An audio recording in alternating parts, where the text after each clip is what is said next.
सीमावासियांना धोका, सरकारला धोका, सीमावासियांना धोका, सरकारला धोका, सीमावासियांना धोका, सरकारला धोका। खाऊन खाऊन 50 खोके, मारलेत खोके, मारलेत खोके, खाऊन खाऊन 50 खोके, मारलेत खोके, मारलेत खोके, खाऊन खाऊन 50 खोके, मारलेत खोके, मारलेत खोके, खाऊन खाऊन 50 खोके, मारलेत खोके, मारलेत खोके, खाऊन खाऊन 50 खोके, मारलेत खोके, मारलेत खोके, 50 खोके, 50 खोके, मारलेत खोके, 50 खोके, मारलेत खोके, खाऊन खाऊन 50 खोके, मारलेत खोके, मारलेत खोके, खाऊन खाऊन 50 खोके, मारलेत खोके, मारलेत खोके। अरे राजीनामा द्या, राजीनामा द्या, भ्रष्ट मंत्री राजीनामा द्या, राजीनामा द्या, राजीनामा द्या, भ्रष्ट मंत्री राजीनामा द्या, राजीनामा द्या, राजीनामा द्या, भ्रष्ट मंत्री राजीनामा द्या, राजीनामा द्या, राजीनामा द्या, भ्रष्ट मंत्री राजीनामा द्या, राजीनामा द्या, राजीनामा द्या, भ्रष्ट मंत्री राजीनामा द्या।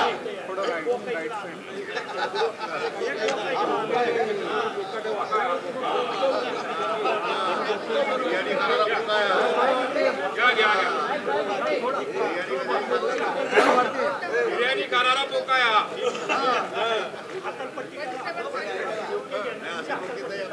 हकालपट्टी करा, हकालपट्टी करा, हकालपट्टी करा, हकालपट्टी करा, हकालपट्टी करा, हकालपट्टी करा, हकालपट्टी करा, हकालपट्टी करा, हकालपट्टी करा, हकालपट्टी करा, ओके जी हकालपट्टी करा, हकालपट्टी करा, हकालपट्टी करा, ओके जी हकालपट्टी करा।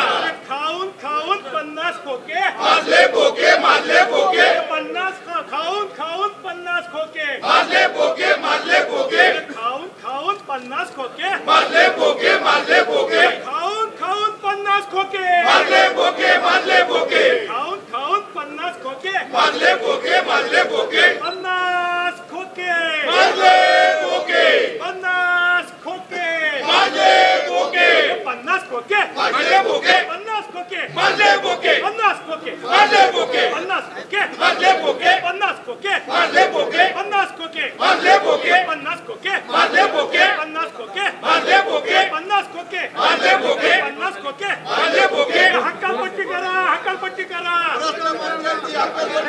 खासदारांची हकालपट्टी, हकालपट्टी करा, हकालपट्टी करा, हकालपट्टी करा, हकालपट्टी करा, हकालपट्टी करा, हकालपट्टी करा, हकालपट्टी करा, हकालपट्टी करा, हकालपट्टी करा, हकालपट्टी करा।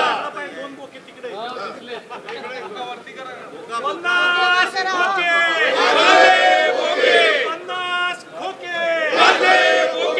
50 खोके, मारले खोके, 50 खोके, मारले खोके, 50 खोके, मारले खोके, 50 खोके, मारले खोके, 50 खोके, मारले खोके, 50 खोके, मारले खोके, 50 खोके, मारले खोके, 50 खोके, मारले खोके, 50 खोके, मारले खोके, खाऊन खाऊन 50 खोके, मारले खोके, मारले खोके, पान खाऊन 50 खोके, मारले खोके, मारले खोके, खाऊन खाऊन 50 खोके, मारले खोके, मारले खोके, खाऊन खाऊन 50 खोके, मारले खोके, मारले खोके, खाऊन खाऊन 50 खोके, मारले खोके, मारले खोके, अरे शेतकऱ्यांना धोका, मंत्र्यांना धोका, शेतकऱ्यांना धोका, मंत्र्यांना धोका, कष्टकऱ्यांना धोका, मंत्र्यांना धोका, युवकांना धोका, मंत्र्यांना धोका, बेरोजगारांना धोका, मंत्र्यांना धोका, विदर्भाला धोका, मंत्र्यांना धोका, सीमावासियांना धोका, मंत्र्यांना धोका, शेतकऱ्यांना धोका, मंत्र्यांना धोका, महाराष्ट्राला धोका, मंत्र्यांना धोका, महाराष्ट्राला धोका, मंत्र्यांना धोका, शेतकऱ्यांना धोका, मंत्र्यांना धोका, सीमावासियांना धोका, मंत्र्यांना धोका, बेरोजगारांना धोका, मंत्र्यांना धोका, 50 खोके, 50 खोके, 50 खोके, 50 खोके, 50 खोके, मारले खोके, 50 खोके, मारले खोके, 50 खोके, मारले खोके, 50 खोके, मारले खोके, 50 खोके, मारले खोके, 50 खोके, मारले खोके, 50 खोके, मारले खोके, खाऊन खाऊन 50 खोके, मारले खोके, मारले खोके, खाऊन खाऊन 50 खोके, मारले खोके, मारले खोके, खाऊन खाऊन 50 खोके, मारले खोके, मारले खोके, 50 खोके, मारले खोके, 50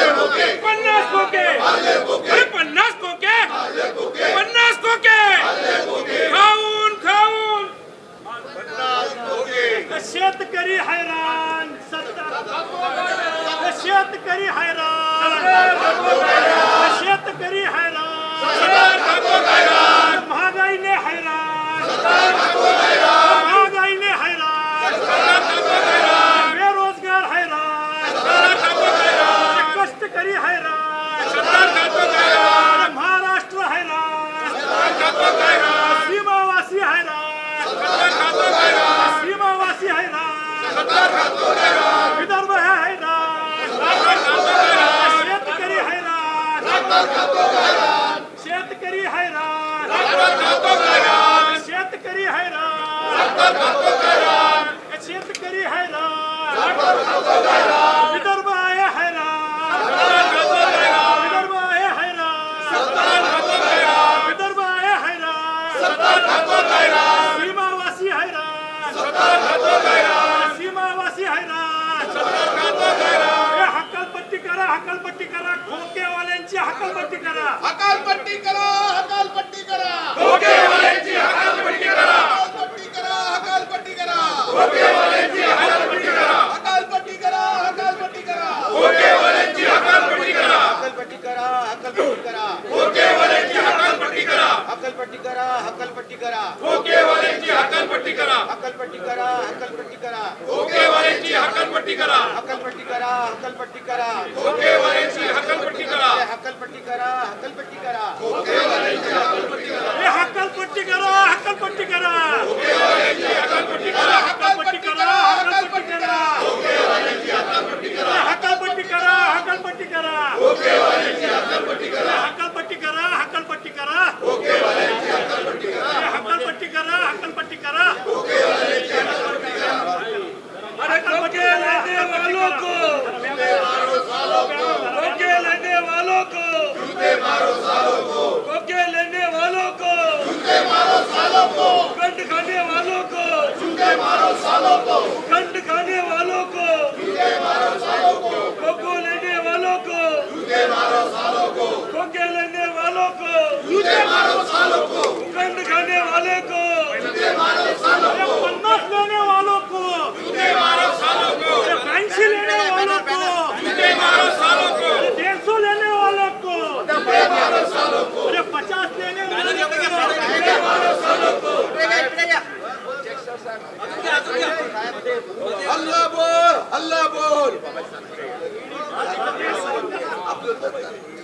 हल्ला बोल, हल्ला बोल, हल्ला बोल, हल्ला बोल, हल्ला बोल, हल्ला बोल, हल्ला बोल, हल्ला बोल, गली गली में शोर है, गली गली में शोर है, सरकार चोर है, गली गली में शोर है, सरकार चोर है, महाराष्ट्राला धोके, महाराष्ट्राला धोका, महाराष्ट्राला धोका, शेतकऱ्यांना धोका, कष्टकऱ्यांना धोका, कष्टकऱ्यांना धोका, विदर्भाला धोका, सीमावासियांना धोका,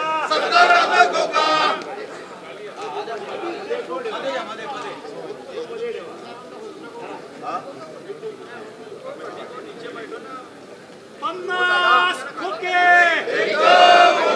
50 खोके, 50 खोके, 50 खोके, 50 खोके, खाऊन खाऊन 50 खोके, मारले खोके, मारले खोके, खाऊन खाऊन 50 खोके, मारले खोके, मारले खोके, खाऊन खाऊन 50 खोके, मारले खोके, मारले खोके, खाऊन खाऊन 50 खोके, मारले खोके, मारले खोके, खाऊन खाऊन 50 खोके, मारले खोके, मारले खोके, खाऊन खाऊन 50 खोके, मारले खोके, मारले खोके, खाऊन खाऊन 50 खोके, मारले खोके, मारले खोके, खाऊन खाऊन 50 खोके, मारले खोके, मारले खोके, अरे महाराष्ट्राला धोका, सरकारला खोका, महाराष्ट्राला धोका, सरकारला धोका, अरे शेतकऱ्याला धोका, सरकारला धोका, अरे कष्टकऱ्यांना धोका, सरकारला धोका, अरे बेरोजगारांना धोका, मंत्र्यांना धोका, अरे महाराष्ट्राला धोका, मंत्र्यांना धोका, अरे विदर्भाला धोका, मंत्र्यांना धोका, अरे महाराष्ट्राला धोका, मंत्र्यांना धोका, अरे विदर्भाला धोका, मंत्र्यांना धोका, अरे शेतकऱ्यांना धोका,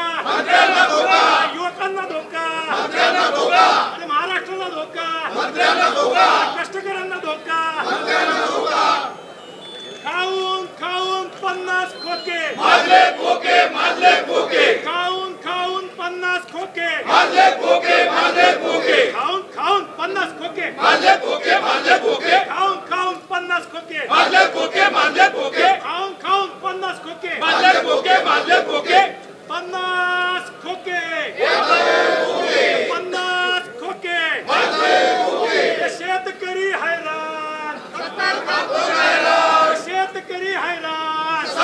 खातो गायरान, शेतकरी हैराण, सत्तार खातो गायरान, विदर्भ है हैरान, सत्तार खातो गायरान, विदर्भ है हैरान, सत्तार खातो गायरान, सीमावासी हैरान, सत्तार खातो गायरान, सीमावासी हैरान, सत्तार खातो गायरान, बेरोजगार हैरान, सत्तार खातो गायरान, बेरोजगार हैरान, सत्तार खातो गायरान, युवक आहे हैरान, राठोड खातो गायरान, युवक आहे हैरान, राठोड खातो गायरान, शेतकरी हैरान, शेतकरी गायरान, शेतकरी हैरान, सत्तार खातो गायरान, विदर्भ है हैरान,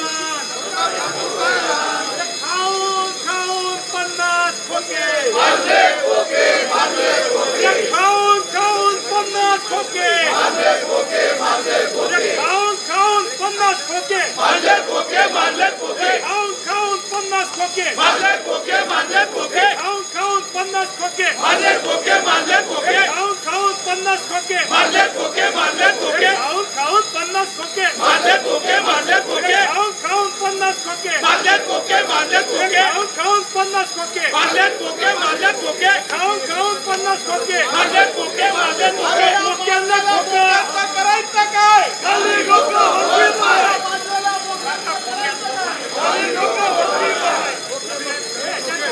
मुंबई महानगरपालिका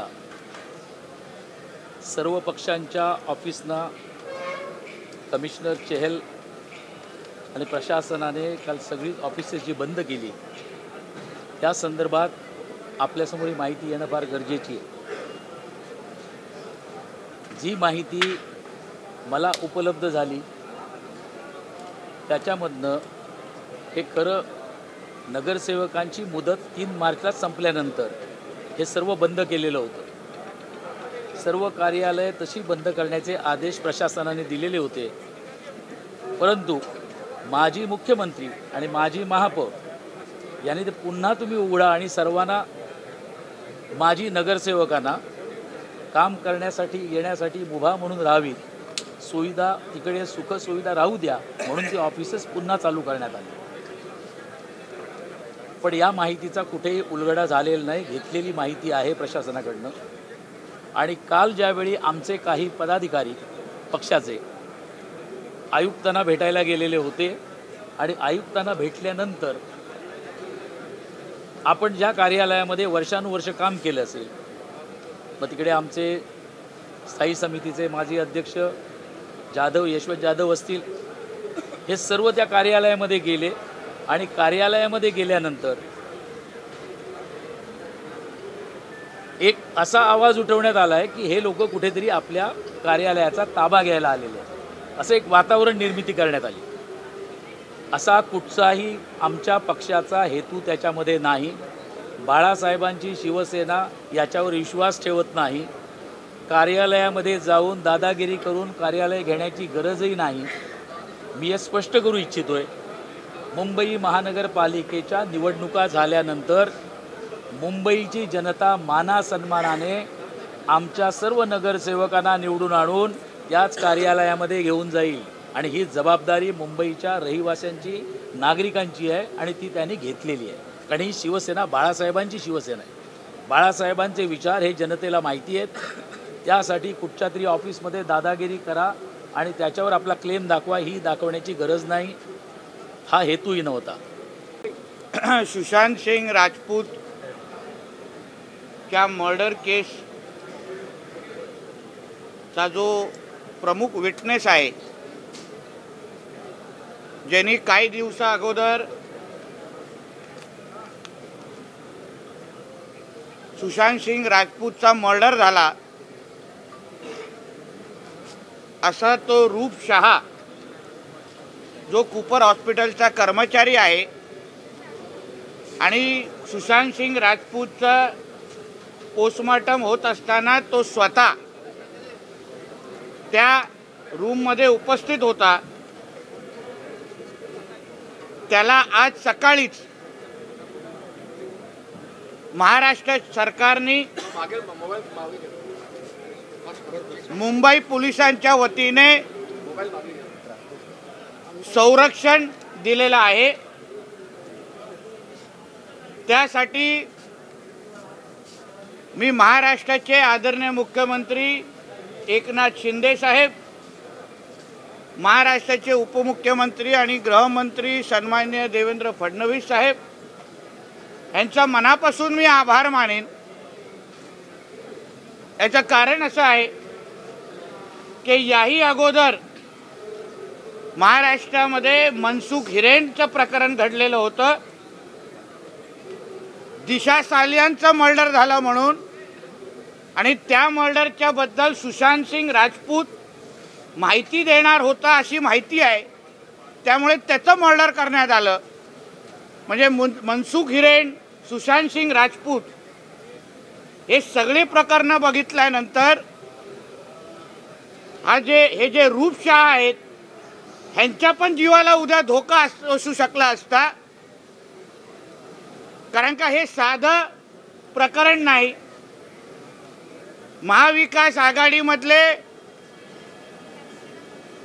काही तरुण मंत्र्याचं पण ह्याच्यामध्ये नाव असू शकतं, उद्या येऊ शकतं आणि रूप शाह यांच्या स्टेटमेंटमुळे उद्या CBIच्या इन्व्हेस्टिगेशनला आणि दिशा सालियानच्या SITला फार मोठी ताकद भेटू शकते।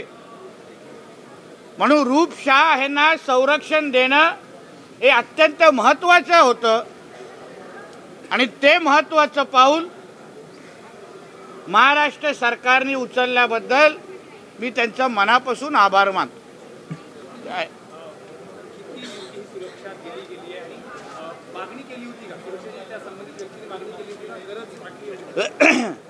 आता मुंबई पोलिसांनी नेमकं किती संरक्षण दिलेलं आहे हे कदाचित तुम्हाला त्यांनाच विचारायला पाहिजे, ते का अधिकृत माहिती माझ्याकडे नाही आहे। पण जसं मी तुम्हाला सांगितलं की त्यांना संरक्षण देणं महत्त्वाचं होतं। मनसुख हिरेन असो, सुशांत सिंग राजपूतला ज्या कारणाने मारलं, कारण का त्याच्याकडे दिशा सालियानच्या खुनासंदर्भात जी माहिती होती आणि तो लोकांना सांगणार होता अशी माहिती आहे, त्याच्यामुळे त्याला मारण्यात आलं। म्हणून या अशा पद्धतीची ज्यांची कार्यपद्धती आहे ते उद्या रूप शाहना पण काहीतरी त्यांनी केलं असतं, म्हणून त्यांना संरक्षण देणं महत्त्वाचं असेल। म्हणूनच महाराष्ट्र सरकारने कदाचित हे पाऊल उचललं असावं। मागणी कोणी केली ही आताची माहिती माझ्याकडे नाही। हिंदी में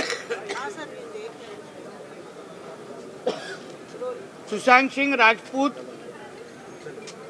इनके मर्डर केस के प्राइम विटनेस जो सुशांत सिंह राजपूत जी के पोस्टमार्टम करते वक्त जिन्होंने पोस्टमार्टम किया, वो रूप शाह जी को महाराष्ट्र सरकार ने आज सुबह मुंबई पुलिस के माध्यम से प्रोटेक्शन दिया है।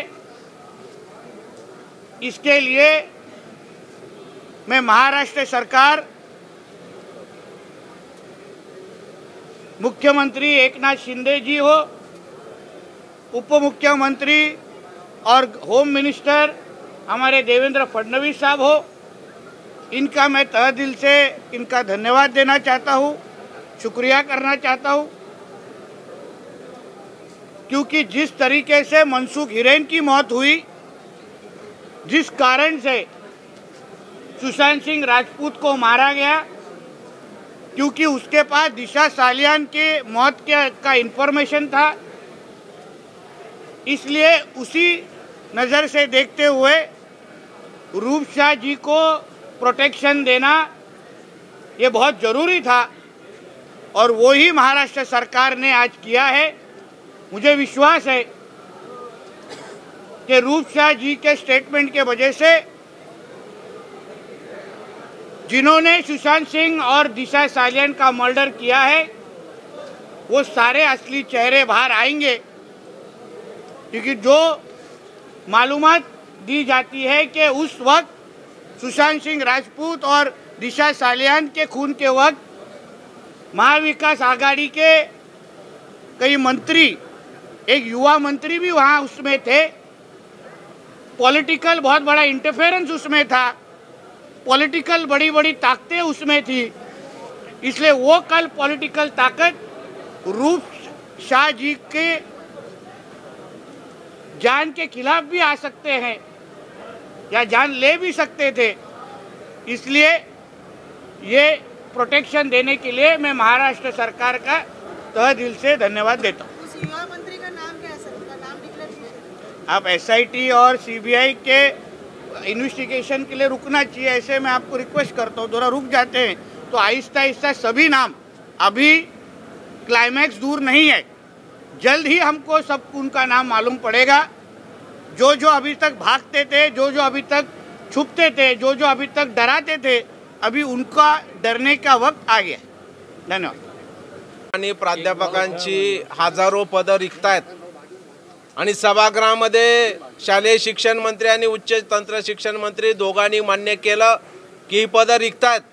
आज ही पदं रिक्त असल्यामुळं विद्यार्थ्यांचं शैक्षणिक नुकसान होतं आहे, याकडं सरकार दुर्लक्ष करत आहे आणि म्हणून वारंवार आमची मागणी आहे की तुम्ही कृपा करून विद्यार्थ्यांचं शैक्षणिक नुकसान करू नका।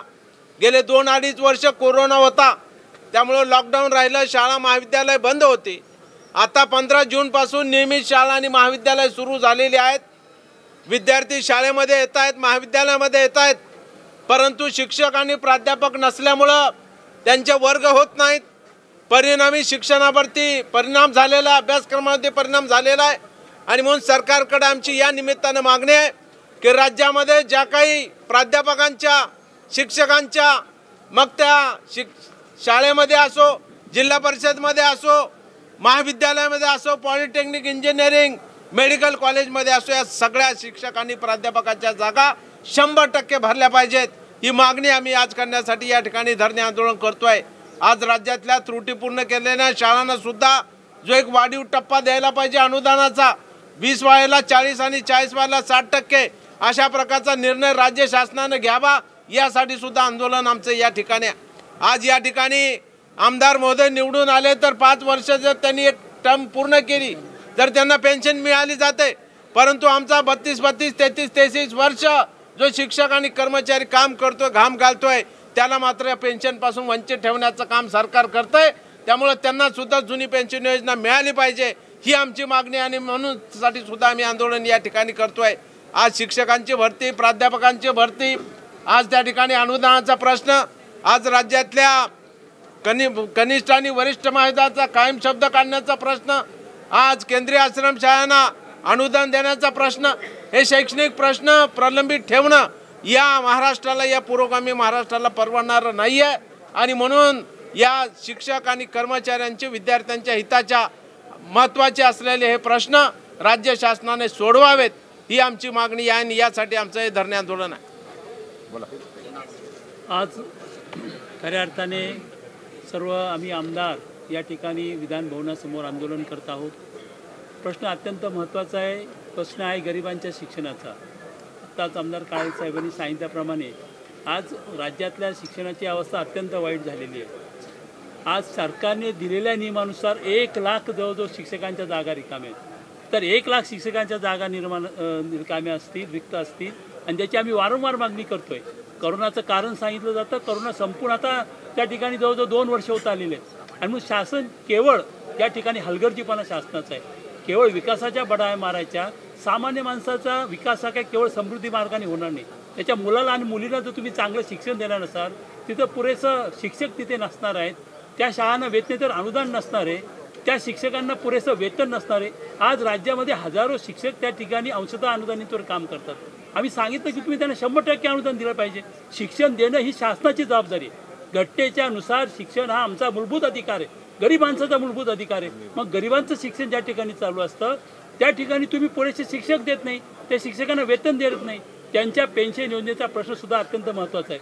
छत्तीसगडसारख्या छोट्या राज्यांनी जर जुनी पेन्शन योजना लागू केली आहे, त्यामध्ये शासनाच्या ज्या आकडेवारी सांगितली जाते ती आकडेवारी सुद्धा दिशाभूल करणारी असं आमचं स्पष्ट मत आहे आणि म्हणून शासनाने कुठल्याही परिस्थितीमध्ये सर्व शासकीय नियम शासकीय कर्मचाऱ्यांना जुनी पेन्शन योजना लागू केली पाहिजे, अशी आमची या ठिकाणी मागणी आहे। बाकीच्या सर्व अन्य मागण्यांसाठी आम्ही या ठिकाणी धरणे आंदोलन करतो। पेन्शन आमच्या हक्काचं, पेन्शन आमच्या हक्काचं, जुनी पेन्शन योजना लागू झालीच पाहिजे, जुनी पेन्शन योजना लागू झालीच पाहिजे। मी बोलतोय त्रुटीपूर्तता केलेल्या शाळा, अघोषित शाळा याच्यासाठी शासनाने 1000 करोड रुपये 1100 करोड रुपये जाहीर केलेले आहेत, परंतु त्या ठिकाणी अजूनही त्याचा GR अजून निघालेला नाही, परिपत्रक निघालं नाही. त्यामुळे शिक्षकांमध्ये असंतोषाची भावना आहे. या आदिवासी आश्रमशाळा आहेत, या शाळेमधला शिक्षक अतिरिक्त झाल्याच्या नंतर त्याला काम नाही, वेतन नाही या पद्धतीने वागवल्या जाते. 10-10, 15-15 वर्ष त्यांची सेवा झालेली असते, काम नाही, वेतन नाही म्हणून अतिरिक्त झाल्यावर त्यांना ठेवण्यात येते. शासन दरबारी आमची मागणी आहे की या आदिवासी शाळेमधले जे शिक्षक अतिरिक्त होतात त्या शिक्षकांना देखील त्यांचं वेतन अनुदान हे चालू असलं पाहिजे आणि त्याचं समायोजन झालं पाहिजे. धन्यवाद.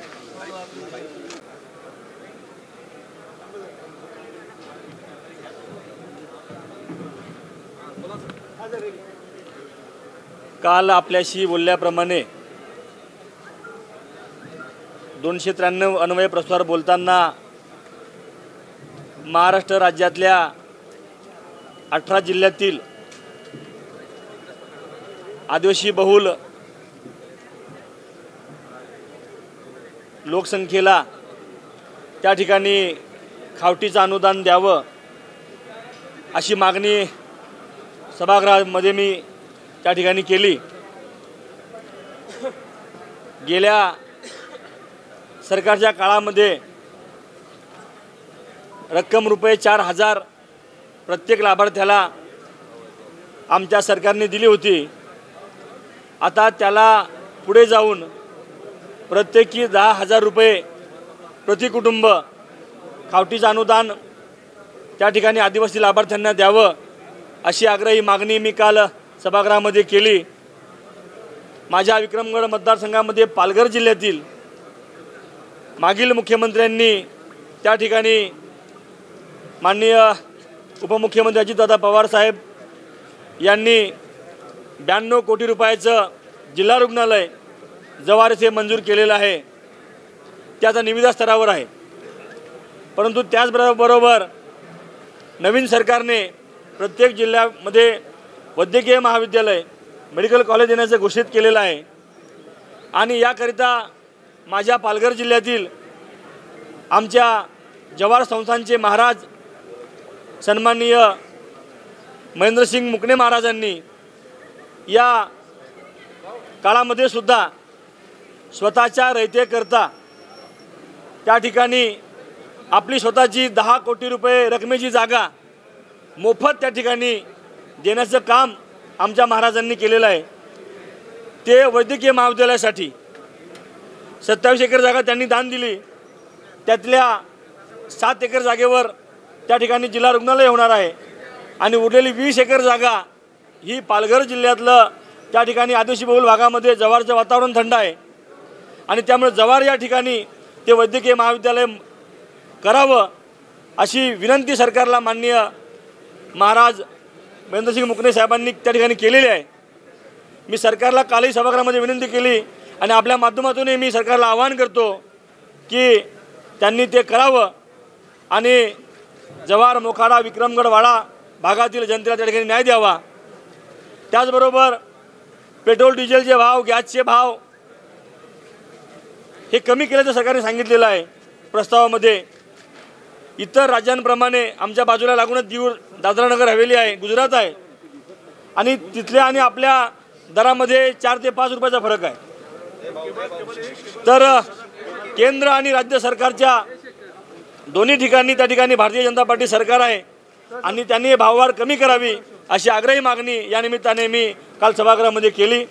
आपल्याशी मी बोललो होतो आणि धानाचा भावाचा विषय असेल की 2760 रुपये त्या ठिकाणी भाव द्यावा अशी आग्रही मागणी मी केली. शेतकऱ्यांना अनुदान द्यावं अशी मागणी मी त्या ठिकाणी केलेली आहे. धन्यवाद.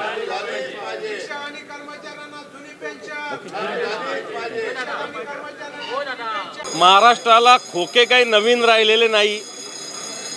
ग्रामीण भागातल्या वाड्या तांड्यावर खोके जाऊन पोचलेले. पोळ्याला बैलाच्या अंगावर झोलीसुद्धा खोक्यांच्या होत्या आणि हे खोके कोणी खाल्ले तर या बोक्यांनी खाल्लेले आणि म्हणून हे प्रतिकात्मक आंदोलन महाविकास आघाडीने केलेले आहे. कारण हे बोक्यांनी खोके तर खाल्ले आणि माजलेले पण आहेत आत्ताच्या घडीला. जर आपण बघितले याचा हा भ्रष्टाचार, त्याचा त्या भ्रष्टाचार, याची दादागिरी, त्याची दादागिरी, आणि म्हणून आम्ही घोषणा देतो, खाऊन खाऊन माजले बोके, खाऊन खाऊन हे खोके खाऊ खाऊ हे बोके माजलेले आहेत, हे आंदोलन केलेलं आहे. एक मुद्दा, आज विरोधी पक्षाचा विधान परिषदेत 260चा प्रस्ताव चालू आहे. या संदर्भात विदर्भाचा जो अनुशेष आहे त्याविषयी मी स्वतः आज विरोधी पक्षनेता या नात्यानं माझं सकाळीच आज भाषण झालेलं आहे. यामध्ये देवेंद्र फडणवीस हे 2014ला मुख्यमंत्री झाल्यानंतर यांनी 34,500 कोटी रुपयाचं पॅकेज या विदर्भासाठी जाहीर केलं होतं. या पॅकेजमध्ये ज्या ज्या घोषणा केल्या होत्या त्यातली अंमलबजावणी 1% सुद्धा झाली नाही. खरं तर या महाराष्ट्राच्या लोकसंख्येनुसार जे विकासाचं करार झालेलं आहे त्या विदर्भाच्या वाट्याला 23% निधी, 23% रोजगार आणि 23% उद्योगसुद्धा येण्याची आवश्यकता आहे. परंतु आज उद्योग 60%च्या वर नाही, रोजगार 5%च्या वर नाही. IT हबचा मी मुद्दा मांडला. या महाराष्ट्रात मुंबई, ठाणे आणि पुणेमध्ये जवळपास 5.6 IT हब आहे. बिलकुल वाढले पाहिजे पुणे आणि ठाण्यामध्ये. परंतु विदर्भात किती आहे तर 5 आहे फक्त 5 IT हब या विदर्भात आहे. विदर्भाचे मुलं कोणी हैदराबादला, कोणी बेंगलोरला, कोणी पुण्याला जातात. आणि म्हणून विदर्भात शिवसेना प्रमुख मान्य बाळासाहेब ठाकरे यांनी 150 नेत्यांची यादी दिली होती. मुख्यमंत्री कोण झालं, उपमुख्यमंत्री कोण झालं, मंत्री कोण झालं, केंद्रात मंत्री कोण झालं. परंतु या भागाची स्थिती सिंचनाच्या बाबतीमध्ये गोसी खुर्द प्रकल्प हा 300-325 कोटीचा होता. आज जवळपास 12,000-13,000 कोटीपर्यंत याचं आत्ताची रक्कम, याची किंमत पोहोचलेली आहे. मिहानमध्ये कोणतंही इन्फ्रास्ट्रक्चर अजूनही उपलब्ध नाही. अजूनही मोठे प्रकल्प मिहानमध्ये आले नाही. सॅफ्रॉनसारखा प्रकल्प गेलेला आहे. टाटा एअरबसचा प्रकल्प गेलेला आहे. सिंचनाचा अनुशेष मोठ्या प्रमाणावर या विदर्भाचा बाकी आहे. या विदर्भात जवळपास 37 पैकी 36 तालुके नक्षलग्रस्त आहे. दुष्काळग्रस्त गावं जे महाराष्ट्रातले त्यातले जवळपास 78% या विदर्भातले गावं आहेत. आणि ही स्थिती असताना मला असं वाटतं या सरकार फक्त घोषणा करतं. 63,000 कोटीची घोषणा केली, बजेटमध्ये पुरवण्यामध्ये कुठेही त्याचं प्रोव्हिजन नाही. मी हे मुद्दे सभागृहात आज मांडलेले. सरकारचा विदर्भाच्या विषयीची भूमिका फक्त बोल घेवड्याची आहे. ही भूमिका आज आम्ही सभागृहात मांडलेली आहे. धन्यवाद. मुख्यमंत्र्यांपेक्षा उपमुख्यमंत्र्यांचं कटआउट हे मोठं होतं, त्यात बदल करण्यात आलाय. मात्र जी प्रतिमा आहे ती उपमुख्यमंत्र्यांची मोठी आहे, मात्र मुख्यमंत्र्यांची छोटी आहे. पण महाराष्ट्राला माहिती आहे मुख्यमंत्री कोण असलं तरी कारभार कोण चालवतं. त्यामुळे त्याच्यात काय जायचं, कोणाचा छोटा आणि कोणाचा मोठा. थँक्यू. कोणत्या विषयावर बोलू? आंदोलनावर. आज जो आंदोलन हुआ पूरे महाराष्ट्र को, क्या देश को पता हुआ है. खोके 50 खोके एकदम ओके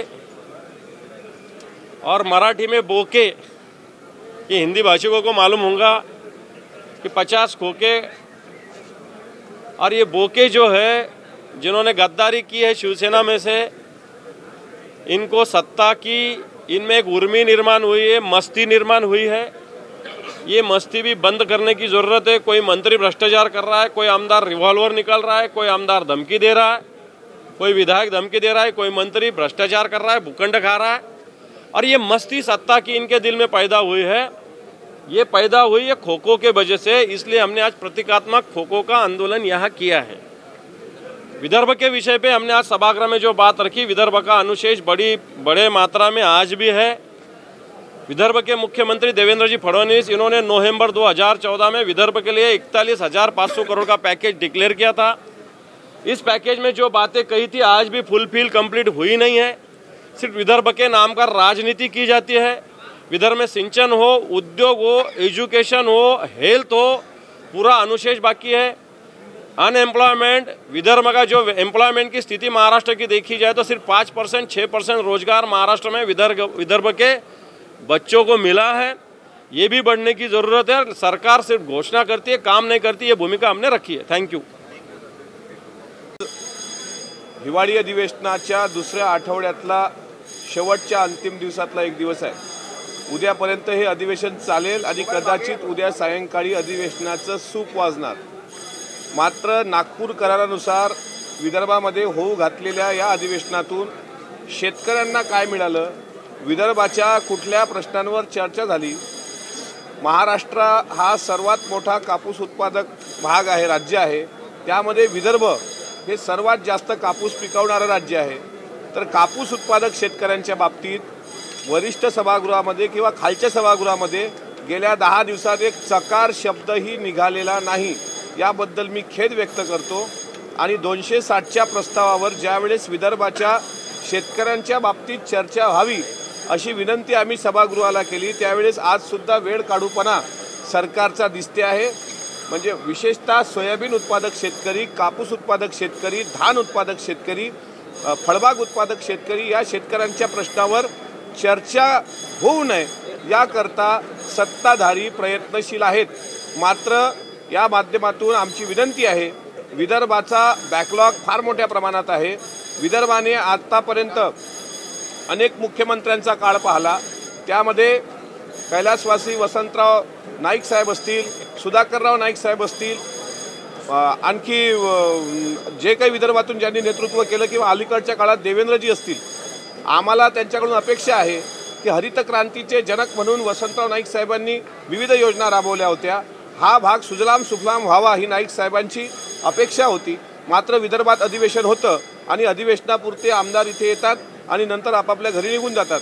जवळपास सर्व आमदारांना 31 सेलिब्रेट करायला घरी जाण्याची घाई झालेली दिसते. मात्र हे अधिवेशन 2 दिवसावर वाढवावं अशी विनंती आम्ही सरकारला या माध्यमातून करतो आहोत. कारण आतापर्यंत विदर्भाच्या शेतकऱ्यांच्या प्रश्नावर कुठलीही चर्चा दोन्ही सभागृहात झालेली नाही. त्यामुळे हिवाळी अधिवेशनाचा कालावधी 2 जानेवारीपर्यंत वाढवावा. अन्यथा हे अधिवेशन फक्त पिकनिक अधिवेशन म्हणून ठरेल. त्या पलीकडे या अधिवेशनातून शेतकऱ्यांच्या हाती काही लागणार नाही. दुसरं असं, उद्याचा शेवटचा दिवस असल्यामुळे सरकार पॅकेज घोषित करण्याची शक्यता आहे. सिंचनाच्या बाबतीत पॅकेज घोषित करणार, धरणाच्या बाबतीत पॅकेज घोषित करणार, कापूस उत्पादक शेतकऱ्यांच्या बाबतीत पॅकेज घोषित करणार. मात्र घोषणा करणं आणि त्याची अंमलबजावणी होणं ह्या 2 वेगळ्या गोष्टी आहेत. त्यामुळे या सरकारला वेळ काढायचा आहे. मी परत एकदा महाराष्ट्राचे मुख्यमंत्री यांना विनंती करतो आणि उपमुख्यमंत्र्यांना पण विनंती करतो, कारण उपमुख्यमंत्र्यांच्या स्तुतीच फक्त 260च्या प्रस्तावात आम्हाला सत्ताधाऱ्यांकडून दिसल्या की त्यांनी एवढे लाखाचे प्रोजेक्ट आणले, त्यांनी इतके समृद्धी महामार्ग आणले, त्यांनी मिहानचा प्रकल्प आणला. पण नवीन उद्योग महाराष्ट्रात काय येत नाहीत यावर कोणी बोलायला तयार नाही. आमचं देवेंद्रजींची स्तुती तुम्ही करताय त्याबद्दल दुमत नाही. देवेंद्रजींचा फोटो कटआउट आज लहान केलं त्याबद्दलही आमचं दुमत नव्हतं. काल ते मोठं होतं त्याबद्दलही दुमत नव्हतं. पण आमचं दुमत याबद्दल आहे की निदान शेतकऱ्यांच्या प्रश्नावर चर्चा झाली पाहिजे. आता आमचा देवेंद्रजींना पण प्रश्न आहे की तुम्ही सत्तेत आल्यानंतर मुंबईचे का होता? एकीकाळी तुम्ही भीष्म प्रतिज्ञा केली होती की वेगळा विदर्भ झाल्याशिवाय मी लग्नच करणार नाही. ही देवेंद्रजींची भूमिका होती. आज वेगळ्या विदर्भाची मागणी लोक उगीच करत नाही आहेत. विदर्भाच्या भरोश्यावर हा जग पोचले, हे देश पोचले जाते. इथे विदर्भामध्ये विद्युत निर्मिती मोठ्या प्रमाणात होते. विदर्भातल्या शेतकऱ्यांमुळे आमच्यासारख्यांच्या अंगावर हे पांढरे कपडे दिसत आहेत तुम्हाला. त्याच्यामुळे विदर्भाचं अधिवेशन 2 दिवस देवेंद्रजी आणि एकनाथ शिंदे साहेबांनी वाढवावं आणि अधिवेशनाचा कालावधी 2 जानेवारीपर्यंत निश्चित करावा ही मागणी मी या माध्यमातून करतोय.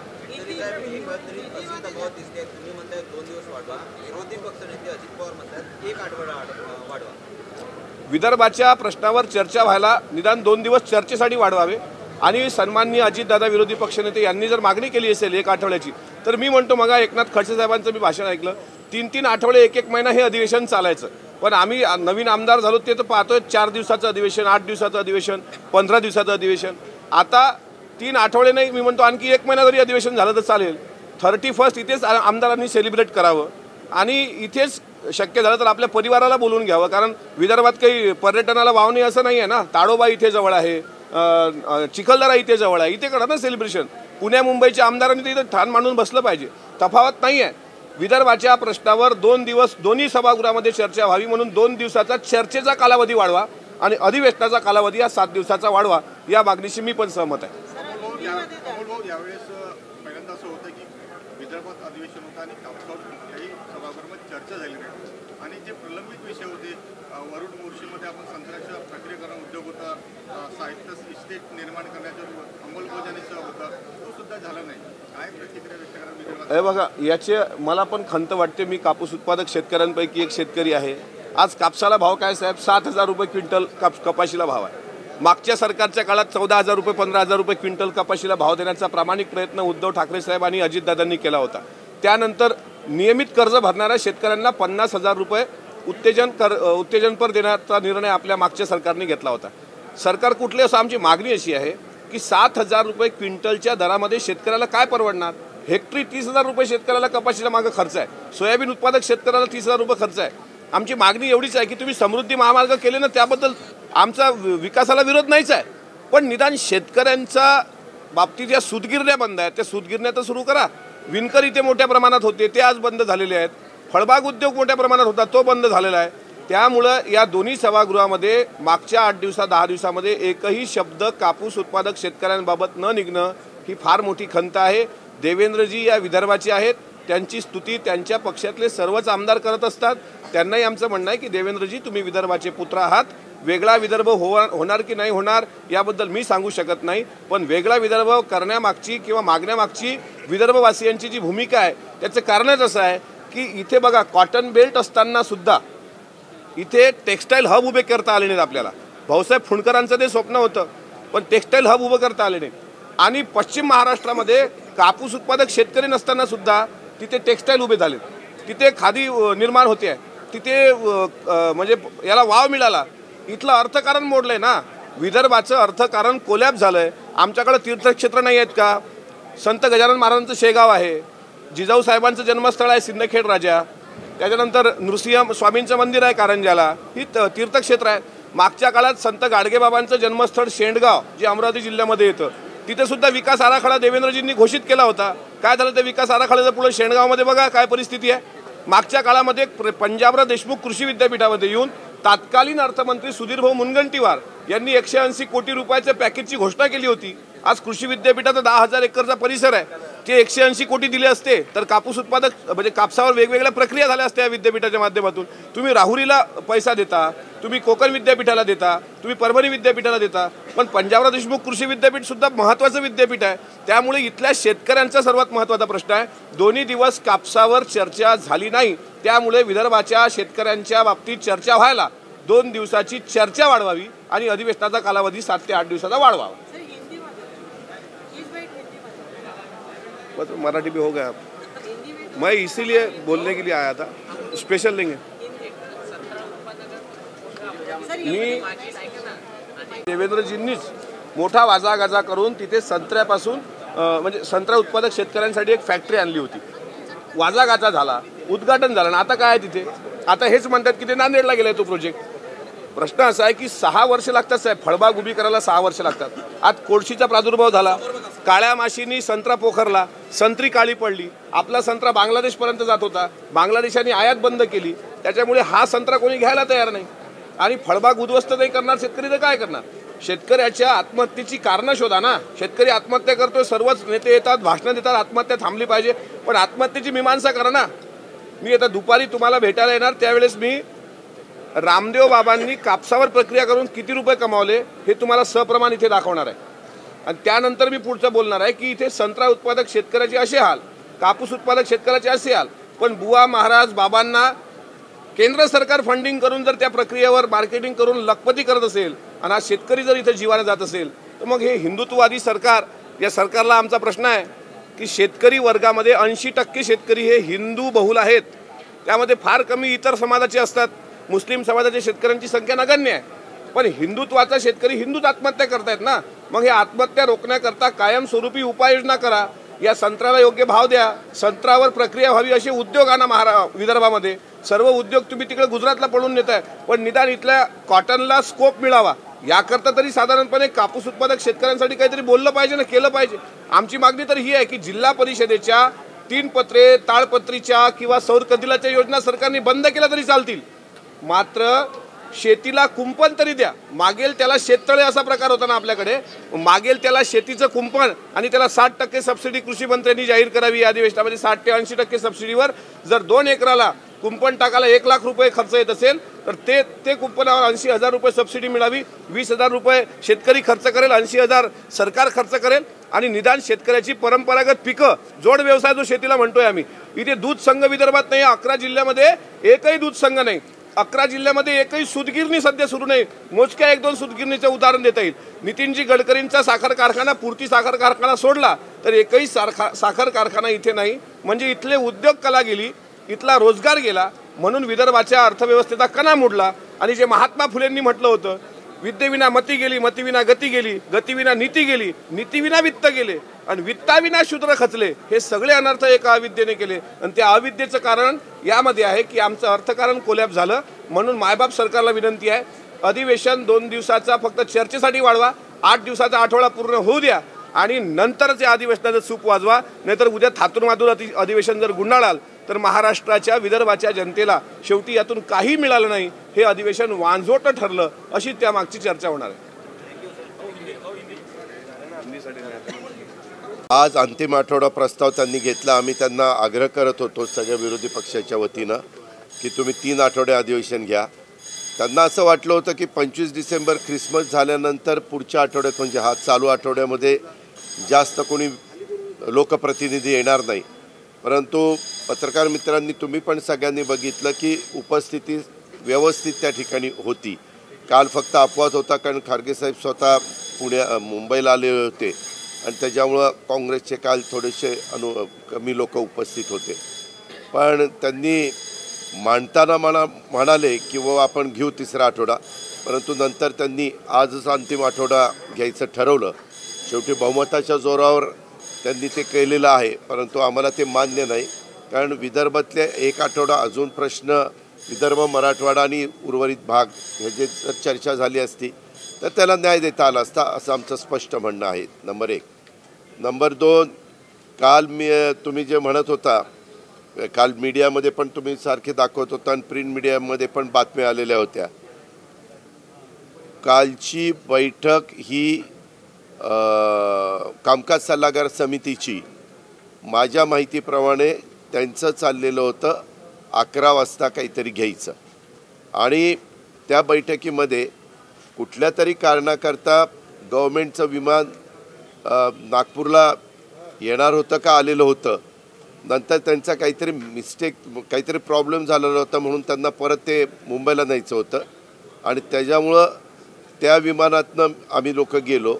वास्तविक ते मोकळं विमान जाणारच होतं आणि येताना आम्ही सगळेजणं आमची तिकीटं काढून, आमचे म्हणजे काय सरकारच तिकीट काढतं, आम्ही कुठं काढतो, परंतु आम्ही रात्रीच्या शेवटच्या फ्लाईटने त्या ठिकाणी आलो.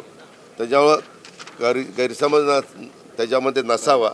काहींना असं वाटतं की बाबा ह्यांनी काहीतरी गैरवापर केला. कधीच प्रशासनात असताना किंवा नसताना आम्ही असले गैरप्रकार करणारी माणसं नाही आहेत, हे एक मला क्लिअर करायचं होतं. दुसरा, अंतिम आठवडा प्रस्ताव कोणता आहे अशा प्रकारे काही पत्रकार मित्रांनी येताना मला विचारलं होतं, परंतु माझी लक्ष होती म्हणून मी ताबडतोब गेलो.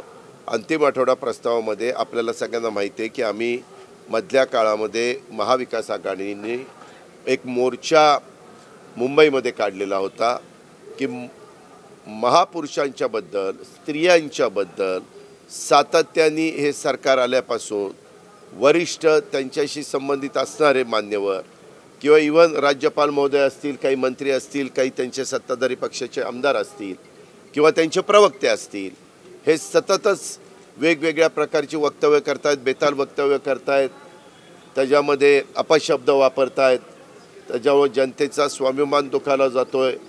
अशा प्रकारचे जे प्रकार चाललेले होते त्याबद्दल अंतिम प्रस्तावामध्ये विषय घेतला. दुसरा एक आपल्या कोकणच्या दृष्टीनं महत्त्वाचा म्हणजे गोवा मुंबई रस्ता माझ्या माहितीप्रमाणे 13 का 14 वर्ष काम चाललं आहे. आता 13-14 वर्ष काम चालू आहे. जर आमचं म्हणणं आहे की समृद्धी महामार्गाला सगळ्यांनीच नंतर मदत केली, तो महामार्ग मर्यादित काळामध्ये एवढा मोठा होऊ शकतो आणि कोकणवासियांना वरदान ठरणारा किंवा एकंदरीत पर्यटनाला चालना देणारा, आणि आमचे कोकणवासीय ज्यावेळेस गणेशोत्सवाच्या निमित्तानं किंवा दिवाळीच्या निमित्तानं जातात किंवा तिथे इंडस्ट्री पण आहे, त्या सगळ्यांनाच त्याचा इतका प्रचंड त्रास होतो. तो जरी नॅशनल हायवेशी संबंधित असला तर सरकारने मनामध्ये जर घेतलं तर सरकार त्याच्यामध्ये भूमिका घेऊ शकतं, म्हणून तो एक विषय त्याच्यामध्ये घेतला. भ्रष्टाचाराच्या संदर्भातले विषय त्याच्यामध्ये घेतलेत आणि हे सरकार आल्यापासून महिलांच्यावर जे अन्याय अत्याचार होत आहेत, कायदा सुव्यवस्था हे एक विषय त्याच्यामध्ये घेतलेत.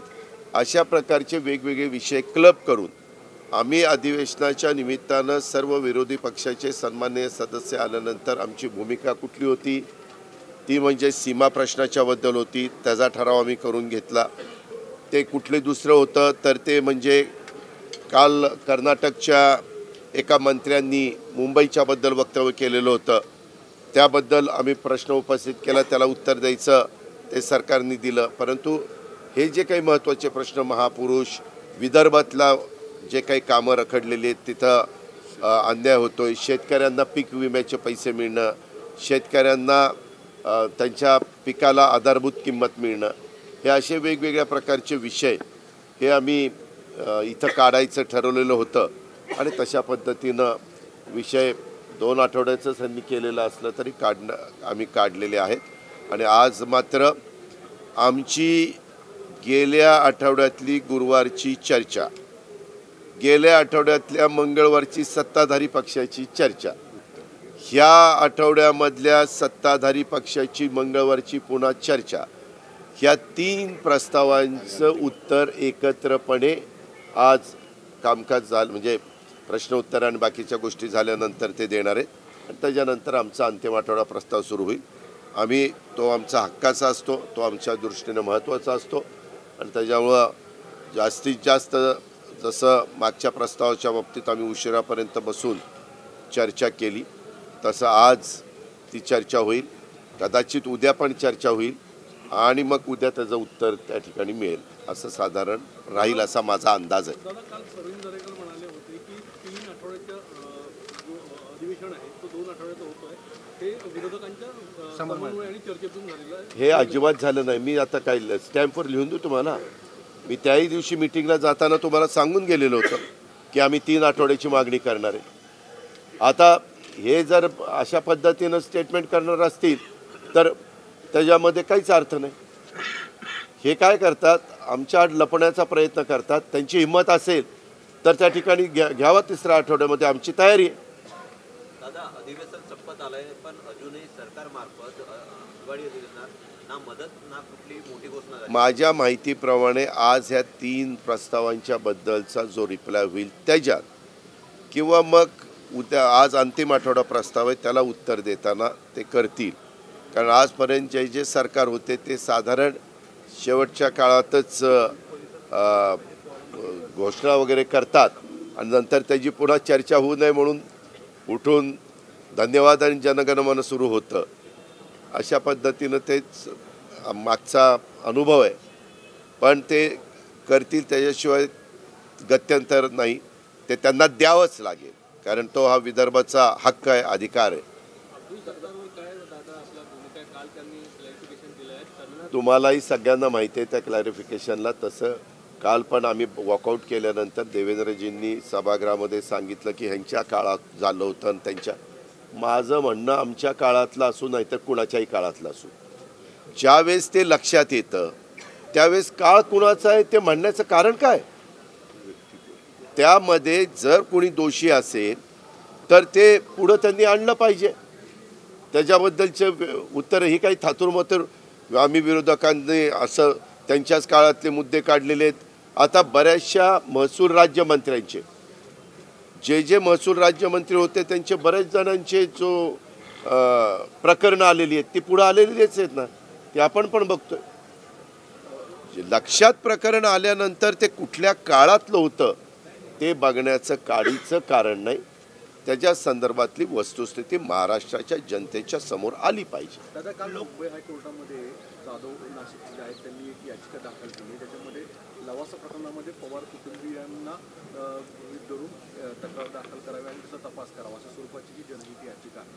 आपण सागरजी, आपल्याला पण जनहित याचिका कुणाच्या विरोधात करायची असेल तर आपण करू शकता. PIL करण्याचा प्रत्येकाचा अधिकार आहे. ह्या संदर्भामध्ये सुप्रीम हायकोर्टापर्यंत काय निकाल लागलेले तुम्हीच मीडियामध्ये प्रसिद्ध केलेले आहे. आता त्यांनी अपील सुप्रीम कोर्टामध्ये मॅटर त्या ठिकाणी चाललेली आहे. सगळ्या गोष्टी लवासाच्या जनतेच्या समोर आहेत. पण साहेबांचं नाव घेतलं, सुप्रियाचं नाव घेतलं, अजित पवारचं नाव घेतलं की त्याला प्रसिद्धी मिळते. दुसरं कुणाचं नाव घेतलं असतं तर प्रश्न विचारला असता, सागरनी नसता विचारला. पण ते कुठं नाव आहे त्याच्यामुळे विचारला गेला. अर्थात तुमचा त्याला दोष नाही, साधारण मीडिया पण किंवा लोक पण अरे बापरे मग काय चाललंय काय नाही असं त्यांना कुतूहल असतं आणि तो त्यांनी केलेला आहे. त्यांनी काय करावं हा त्या जाधवांचा अधिकार आहे. आम्ही काम करताना आमच्या सद्विवेक बुद्धीला स्मरून काम केलेलं आहे. आम्ही कुठं चुकीचं काम केलेलं आम्हाला वाटत नाही. शेवटी आमच्या वकिलाच्या मार्फत जी भूमिका मांडायची ते मांडण्याचं काम आम्ही करू. बावनकुळे साहेबांनी 2024 मध्ये पवार साहेबांचा करेक्ट कार्यक्रम केला करणार असं म्हटलं होतं. अरे बापरे, मला तेव्हापासून झोप येईना. हे ऐकल्यापासून सगळ्यांची आमची झोप हरपली. एवढा मोठा ताकदीचा नेता बावनकुळेंच्या सारखा अशा पद्धतीनं आव्हान देतोय. मी तर विचार करतोय की राजकारणच सोडून द्यावं, राजकारण संन्यास घ्यावा. असा अपमान 24ला होण्यापेक्षा संन्यास घेतलेला बरा. सांगा त्याला. त्याच्या संदर्भात हे का कुठलंही विधेयक असेल तर त्याच्यात चर्चा झाली पाहिजे. त्याला दोन्ही बाजू असतात. चर्चा झाल्यानंतर जे कुणाला दोन्ही बाजूच्या सभागृहातल्या सदस्यांना भूमिका मांडायची ती मांडली जाते. आम्ही आता नंतर ते बिल त्यांनी तर मंजूर केलं, ते बघितलं. त्याच्यात काय मुख्यमंत्र्यांच्या संदर्भामध्ये काही ठराव करायचा म्हटलं, परवानगी द्यायची म्हटलं तर 2/3 आमदारांचा पाठिंबा पाहिजे. तुम्ही मला सांगा, जो मुख्यमंत्री असतो त्याला 145 आमदारांचा पाठिंबा असतो. त्याच्यावर ते तर काही 2/3 मध्ये येऊ शकत नाही. म्हणजे खरं तर कशा पद्धतीचं हे बिल आलंय. जर पारदर्शकता करायची असेल तर अशा काही गोष्टी त्याच्यामध्ये सांगून ठेवलेल्या आहेत आणि ते बिल आता पास केलं आहे. आता मला वाटतं विधान परिषदेमध्ये पास करणं बाकी आहे. नंतर त्याचं ह्याच्यामध्ये बिलामध्ये रूपांतर होईल, कायद्यामध्ये रूपांतर होईल. पण त्यामध्ये तुम्ही पण पत्रकार वाटल्यास मी तुम्हाला बिल वाचायला देतो. ते सगळे जर बघितलं की आमदारांच्या बाबतीमध्ये काय असलं पाहिजे, मंत्र्यांना चौकशीची परवानगी देत असताना मला वाटतं राज्यपालांची परवानगी त्या ठिकाणी पाहिजे. अशा वेगवेगळ्या गोष्टी त्याच्यात आहे. करताना ते इतकं सगळ्या बाजूनी प्रूफ असलं पाहिजे की कुठलाही पुढं अडचण येता कामा नये असं आमचं मत होतं. परंतु दुर्दैवाने ती मांडण्याची संधी आम्हाला मिळाली नाही. त्यांनी कोणत्या पास केलं. आता आम्ही आमच्या विधान परिषदेतल्या लोकांना सांगू की बाबा तुम्ही त्याचा अभ्यास करा आणि नीटपणे मांडा. आमचा कुठल्याही बिलाला विरोध असण्याचं कारण नाही. जे बिल राज्याच्या हिताचं असेल, जे बिल भ्रष्टाचारला आळा घालण्याच्या संदर्भातलं असेल, कायदा सुव्यवस्था चांगली ठेवण्याच्या करता असेल, ज्यांच्या कुणावर अन्याय होतो तो अन्याय दूर करण्याच्या करता असेल, ते बिल नियमाच्या कायद्याच्या चौकटीमध्ये बसून पुढेही टिकलं पाहिजे. अशा पद्धतीनं आणायला आमच्या कधीच विरोध असणार नाही आणि अशा बाबींना आम्ही पाठिंबाच देऊ. दादा, काल मुंबई महापालिकेमध्ये शिवसेनेचं पक्ष कार्यालय शिंदे गटानं आज 11 वाजता कळेल त्याच्यामध्ये काय ते. काल त्यांनी केलं, आज 11 वाजता काहीतरी शिवसेनेचे पण माजी नगरसेवक जाणार आहे. वास्तविक हे असला गोष्ट करू नये. आता मधी पण एक झालं, शेवटी शिवसेनेने दुसरं ऑफिस तिकडे घेतलं आणि विषय तो संपला. वर्षानुवर्षे सगळे हे जण एकत्र राहत होते आणि आता काही गोष्टी घडल्यात त्याचे आपण सगळे साक्षीदार आहोत. पण ह्याच्यातनं वातावरण खराब होईल, ह्याच्यातनं कुठंतरी एक मन तर दुखवलेलीच आहे, परंतु आपण एकमेकाचे कट्टर विरोधक आहोत असं खरं आपल्या महाराष्ट्रामध्ये पद्धत नाही आहे. पण प्रशासनानं आता राष्ट्रवादीसह सर्वच पक्षाची कार्यालय आता सील केलेली आहेत. तो प्रशासनाचा अधिकार आहे. कारण आत्ता कुठल्याच पक्षाचा एकही नगरसेवक तिथं नाही आहे. नगरसेवक नसला तर ते कार्यालय द्यावं का नाही द्यावं हा आता प्रशासनाचा अधिकार आहे. दादा, विधानसभेत आम्ही बोलण्याचा प्रयत्न करतो पण आम्हाला बोलू दिलं जात नाही असं आमदार भास्कर जाधव आणि जितेंद्र आव्हाड म्हणतात. विरोधकांचा आवाज दाबण्याचा प्रयत्न होतोय का? हो का, वेगवेगळी आयुधं आपण वापरली तर तशा पद्धतीनं आपल्याला बोलता येतं. आता भास्कर जाधव आणि आमचे सन्माननीय जितेंद्र आव्हाड कुठल्या भूमिकेतनं त्यांनी हे मत व्यक्त केलेले आहे. त्यांच्याशी चर्चा केल्याशिवाय मी लगेच त्याबद्दल मत प्रदर्शित करणं योग्य नाही. विशेषतः त्यांचा रोख विधानसभा अध्यक्षांकडे होता. नाही ठीक आहे, विधानसभा अध्यक्षांच्यावर कोणी हेतुआरोप करू नये. वेळ पडली तर ते अध्यक्ष ज्यावेळेस त्यांच्या चेंबरमध्ये असतात त्यावेळेस जावं, काहींनी चर्चा करावी, बोलावं. चर्चेतनं नेहमी चांगला मार्ग निघू शकतो हे आपण सगळ्यांनी लक्षात घ्यावं. माझं काय म्हणणं आहे, तुम्ही पहिला प्रस्ताव त्यांचा 293चा पहा, पहिल्या आठवड्यातला. आमचा पहिल्या आठवड्यातला पहा, त्यांचा दुसऱ्या आठवड्यातला पहा. तसं बघितलं तर ह्या तिन्ही प्रस्तावाचा नीटपणे विचार केला तर तुम्हाला कुठलाही प्रस्ताव चालू असेल तरी देखील बोलता आलं असतं. त्याच्यात वॉकआउट करण्याचं कारण नाही. ते ज्या प्रस्तावाच्याबद्दल चर्चा होती त्या प्रस्तावाला गृहीत धरून त्यांनी भूमिका मांडायची होती. मीच माझं उदाहरण देतो. मी ज्यावेळेस आमचा गुरुवारचा प्रस्ताव मांडला त्यावेळेस मला पुरवणी मागण्याच्यामध्ये जे 52-53 हजाराचं पहिलं हे जे काही पाऊण 75,000 कोटीच्या पर्यंतचं त्यांनी पुरवणी मागण्या केल्या, पहिली आणि दुसरी पुरवणी मिळून, आणि तिसऱ्यामध्ये कदाचित ते 1 लाखापर्यंत जाईल. मी ते मांडलं ना, तिथं मला कुणी ऑब्जेक्शन घेतलं नाही. मी बोलताना सांगितलं की मला त्यावेळेस बोलायला इथं संधी मिळाली नाही म्हणून त्याचा उल्लेख करणं पुरवणी ह्या हिवाळी अधिवेशनाच्या निमित्तानं मला महत्त्वाचं वाटतं. आणि त्याच्यातले जे काही मुद्दे होते, तुम्ही पहिलं माझं 10-15 मिनिटाचं भाषण बघा, माझं त्याच्यावरच भाषण झालं. तसं काल ज्या सन्माननीय सदस्यांना असं वाटत होतं की आपल्याला बोलू देत नाही, बोलताना तुम्हाला जो वेळ असतो त्यावेळेस तुम्ही तो विषय घेऊ शकता आणि फार काही त्याच्यात अडचण येते असं मला तरी वाटत नाही. धन्यवाद. थँक्यू. आज उत्तर सरकारकडून अपेक्षित आहे. आम्ही जे काही भूमिका मांडलेल्या आहेत त्याचं उत्तर आज सरकारकडून येण्याची अपेक्षा आहे. आणि त्याच्यामुळे आता किती आक्रमक व्हावं हे थोडा फॉर्म्युला आम्हालाही तुम्ही द्या, त्याप्रमाणे मग आम्ही तेवढा आक्रमक होऊ. विधिमंडळाच्या जे काही संसदीय आयुध आहे त्या आयुध विरोधक म्हणून आम्ही वापरतो आहे. आम्ही सगळे परवा शेतकऱ्यांचे प्रश्न असतील, विदर्भाचे प्रश्न असतील, मराठवाड्यातले असतील, उर्वरित महाराष्ट्राचे असतील, आमच्या उत्तर महाराष्ट्राचे असतील, हे सगळे प्रश्न काँग्रेसच्या वतीनं आम्ही मांडलेले आहेत. सरकार आज उत्तर देईल. आज उत्तर काय दिल्यानंतर आता त्याच्यावर आक्रमक काय व्हावं असं तुम्ही आम्हाला फॉर्म्युला द्या, आम्ही तसं आक्रमक.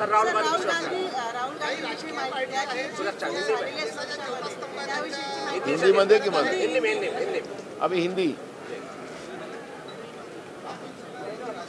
राहुल जी के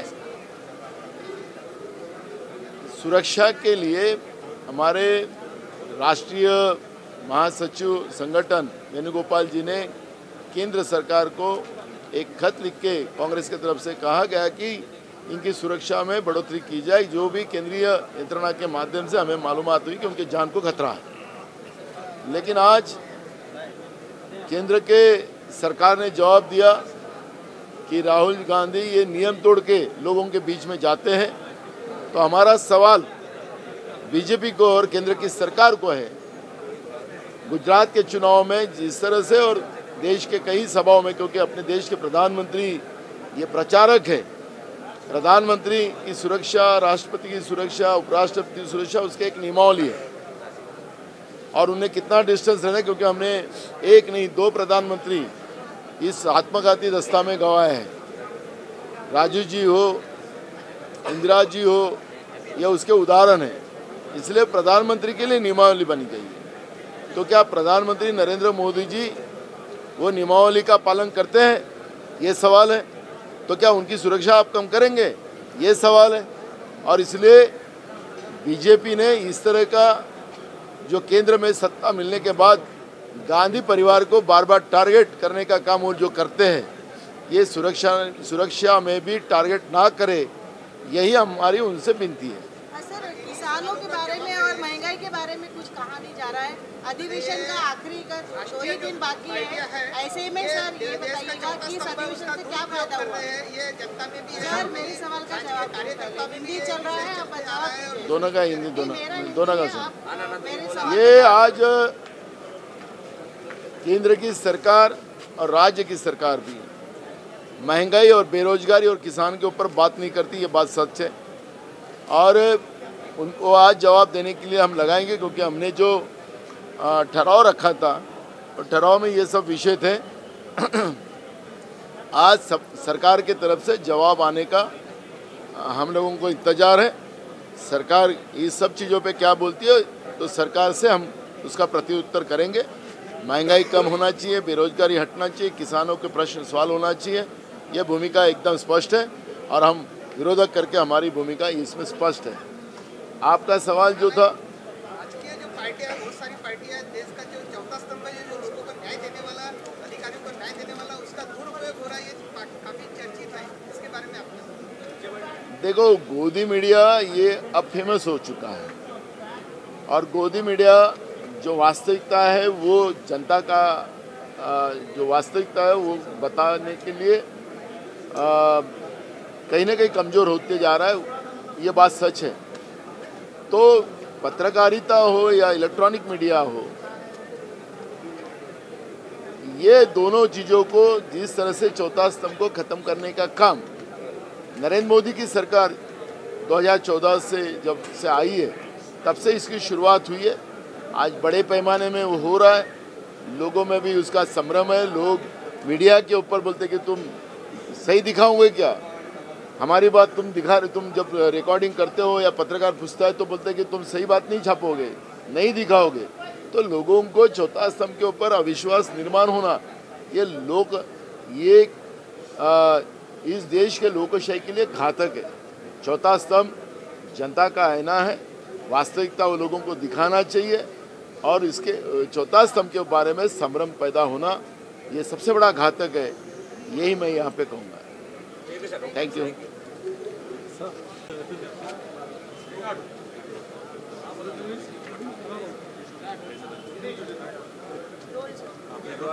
आठ जानेवारी 2020 मध्ये आपण जे सेन्सेस केंद्र सरकार करत होतं त्याच्यामध्ये जातीनिहाय जनगणना करावी अशा पद्धतीचा विधानसभेचा एकमताचा ठराव मी विधानसभा अध्यक्ष असताना मांडलेला होता आणि तो केंद्र सरकारकडे आम्ही पाठवला।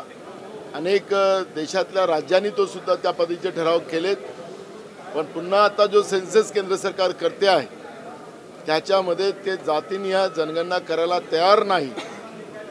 पण काही राज्यांनी 7 जानेवारीपासून बिहार राज्यामध्ये राज्य सरकार जातीनिहाय जनगणना करायला सुरुवात करते आहे।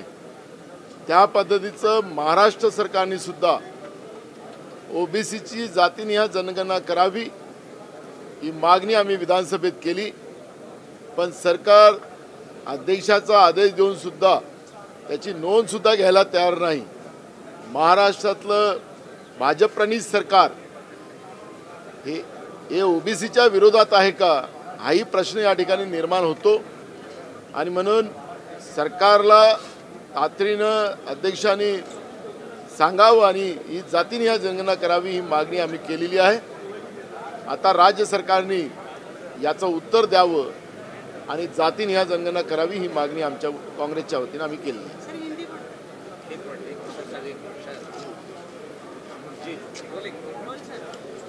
महाराष्ट्र विधानसभा में जब हम विधानसभा अध्यक्ष थे तब जनवरी 2020 में हमने एक प्रस्ताव लाया था, जो केंद्र सरकार जो सेंसस देश की जनगणना का सेंसस जो करना चाहती थी उसमें ओबीसी की जातीनिहाय जनगणना हो, ऐसा एक प्रस्ताव हमने विधानसभा में लाया था। उस प्रस्ताव को एक मत से पारित किया था, लेकिन कोरोना के वजह से उस समय में वो गणना हो नहीं सकी, सेंसस हो नहीं सका और अब केंद्र सरकार वो सेंसस करने जा रही है। पर केंद्र सरकार ने सिर्फ महाराष्ट्र ही नहीं तो साउथ के कई राज्यों ने, बिहार ने जातीनिहाय जनगणना का विधानसभा में ठहराव किया था, लेकिन केंद्र सरकार को मान्य नहीं है। केंद्र सरकार जातीनिहाय जनगणना करने को तैयार नहीं है। तो बिहार राज्य ने 7 जनवरी से जातीनिहाय जनगणना करने का निर्णय किया है। क्या महाराष्ट्र की सरकार भी उसी तरह ओबीसी के हित के लिए जाति न्याय जनगणना करेंगी क्या, ये सवाल हमने विधानसभा में खड़ा किया है।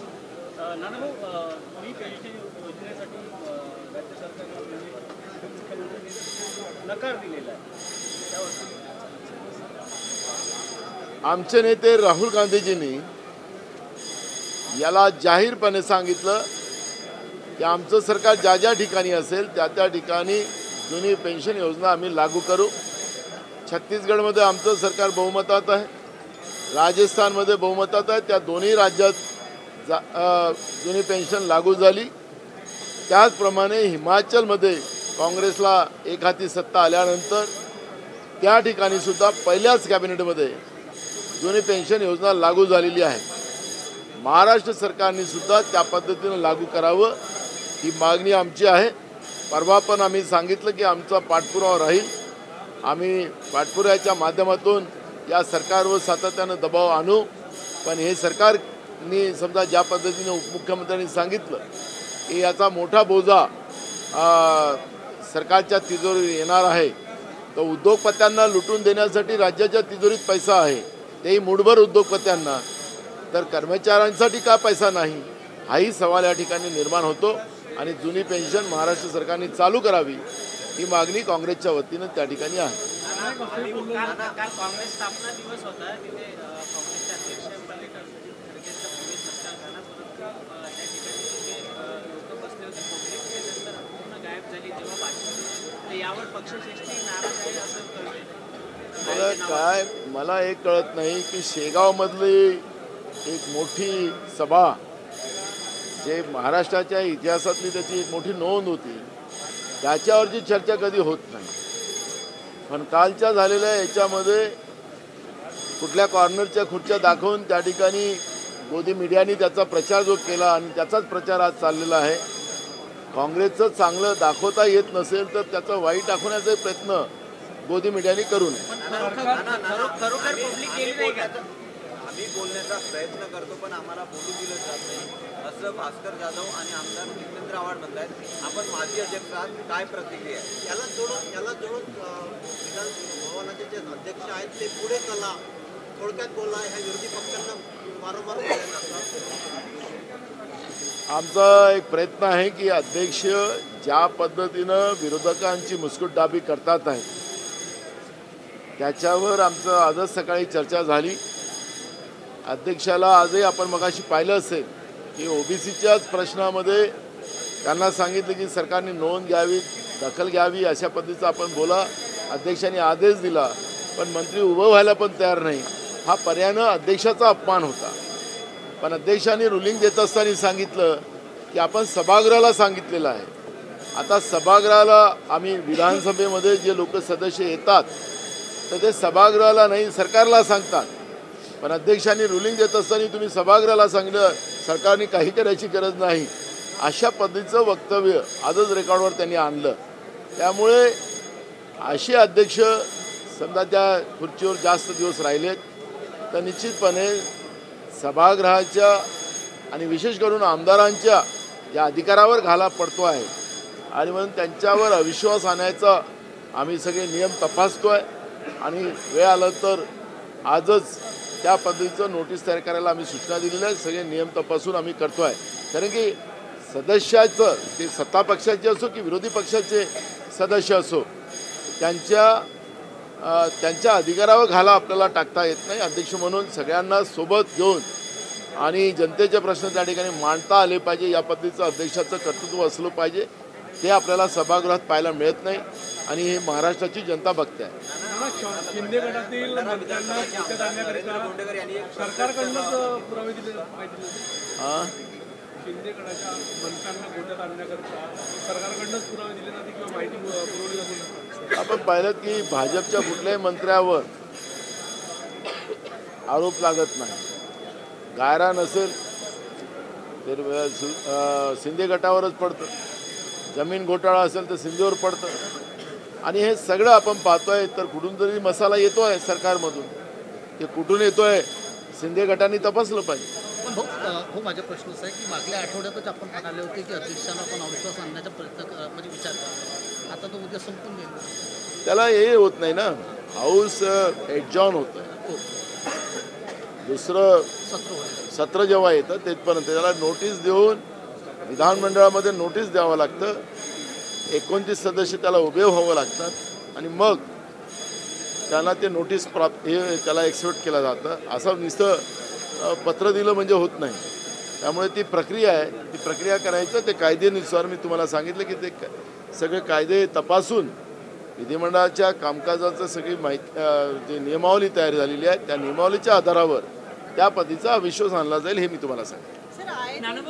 काल केसी वेणुगोपालजीने मुद्दा उचलला होता राहुलजींच्या सुरक्षेबद्दल चूक होत आहे हे होतं. आज केंद्रीय गृह विभागाने प्रत्युत्तर दिलं. गेल्या 3 वर्ष जवळपास 100पेक्षा जास्त वेळेला राहुल गांधींनीच सुरक्षेचा घेरा तोडून ते लोकांमध्ये गेलेले.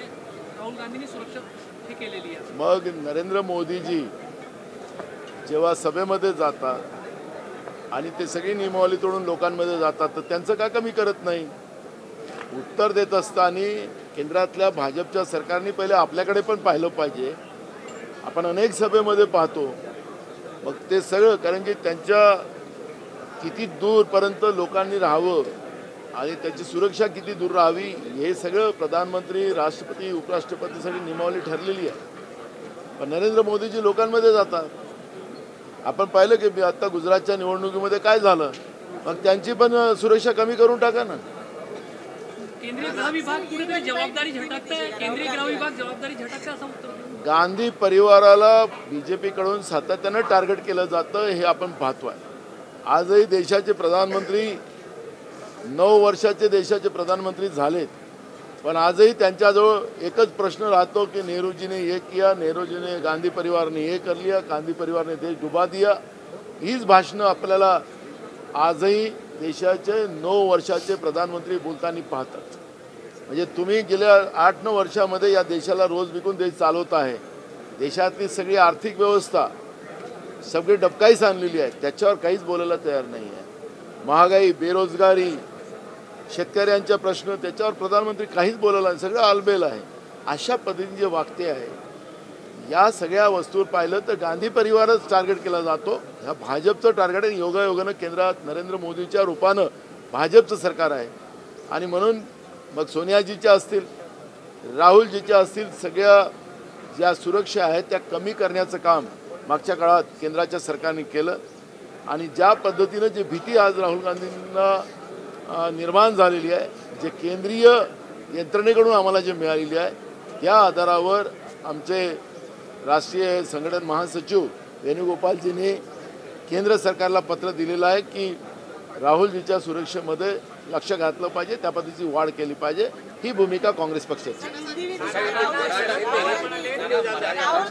पवार साहेब म्हणालेले आहेत की आरक्षणाच्या लढ्याला संघर्ष करावा लागला. बस झालं आरक्षण आता नव्या पिढीला अर्थकारण नवीन देण्याची गरज आहे. त्यांचा मुद्दा काय मला माहिती नाही पण आजही मराठा समाजामध्ये अनेक गरीब लोक आहेत आणि एकीकडे इकॉनॉमिक विकास व्यवस्थेला मान्य सुप्रीम कोर्टाने जी काही मान्यता दिलेली आहे आरक्षणाच्या मर्यादा त्याच्यामध्ये वाढलेल्या आहेत जे 50%च्या वर आहे. तर जे काही गरीब लोक असतील मराठा समाजामध्ये सगळेच काही श्रीमंत नाही तर पवारसाहेबांचं मत वेगळं असू शकतं पण आमचं मत आहे की त्या लोकांनाही सुद्धा आरक्षणाचे फायदे मिळाले पाहिजे.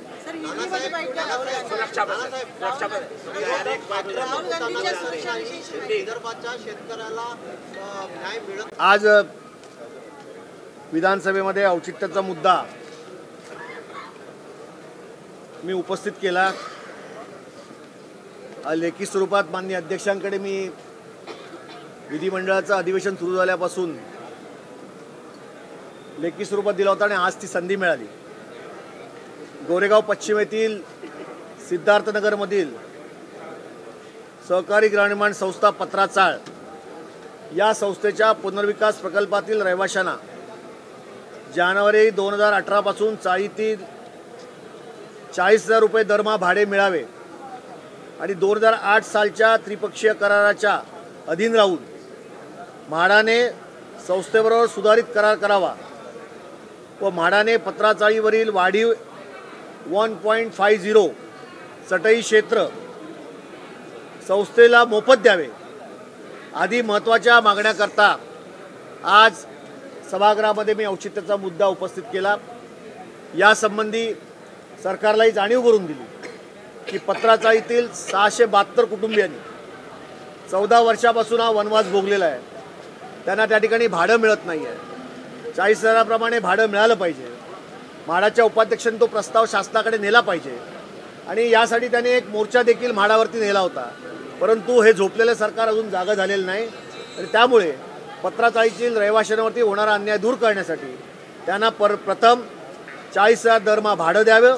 2008च्या त्रिपक्षीय करारानुसार त्यांना म्हाडाने संस्थेबरोबर सुधारित करार करावा आणि 1.50 चढई क्षेत्र जे वाढीव आहे ते संस्थेला मोफत द्यावं, म्हणजे म्हाडाच्या पत्राचा गृहनिर्माण संस्थेला।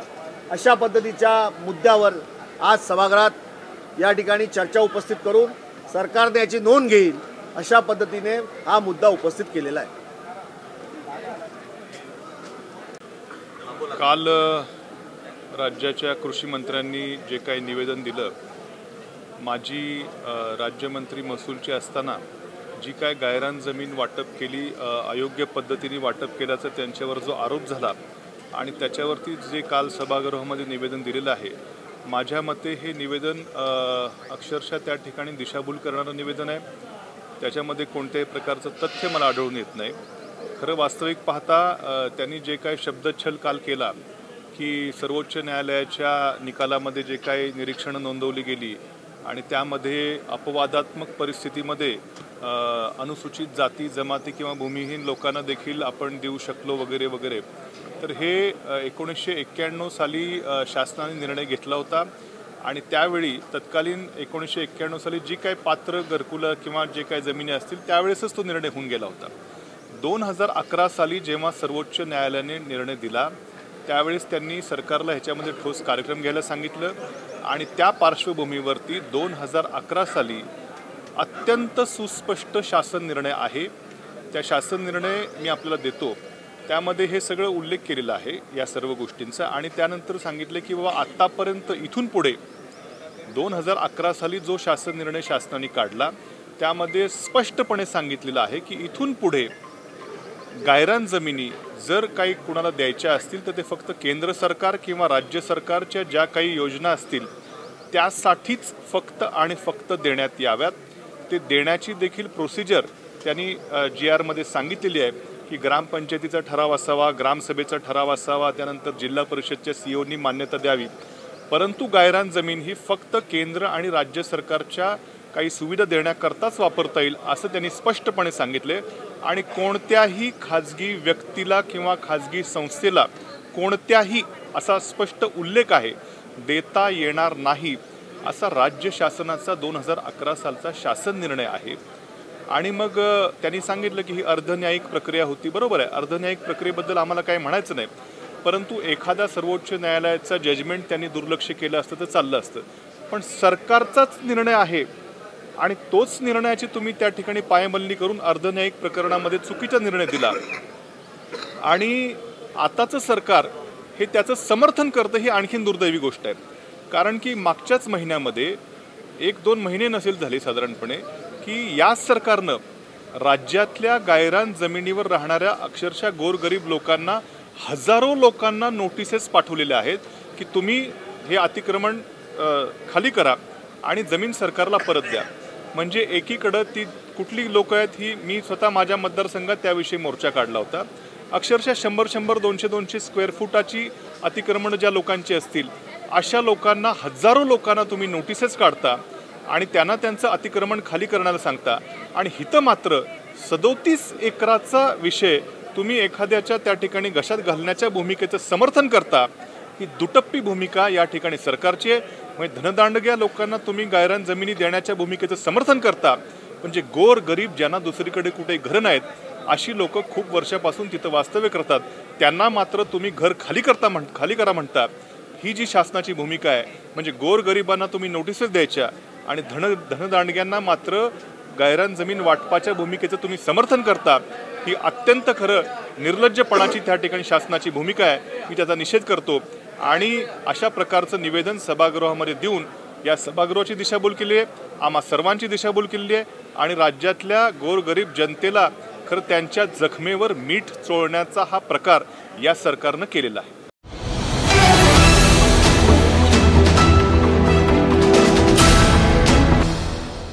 ये है MNS न्यूज नेटवर्क और आप देख रहे हैं MNS न्यूज.